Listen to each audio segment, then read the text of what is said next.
বন্ধুরা, আমার ছোট্ট পরিবার সবাইকে অনেক অনেক স্বাগত। রান্না বান্না হয়ে গেছে, স্নান ধান সেরে নিয়েছি। চলো দেখি দিই আজকে আমাদের কি রান্না হয়েছে। এটা হচ্ছে ডাল মাখা, মুসুর ডাল মাখা।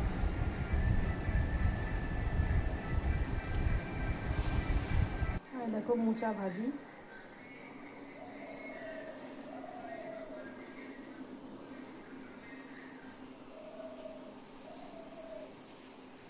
এটা হলো ট্যাংরা মাছ দিয়ে আলু দিয়ে উচ্ছে দিয়ে ঝোল।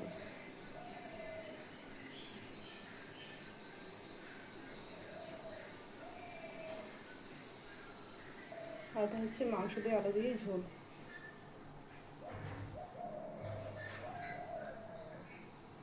তো এই 4টে পদ আজকে আমাদের রান্না হয়েছে। দিলাম আমাদের আজকে রান্না। আরেকদিন আসবো নতুন কোনো ভিডিওর সাথে। তখন সবাই ভালো থাকো, সুস্থ থাকো।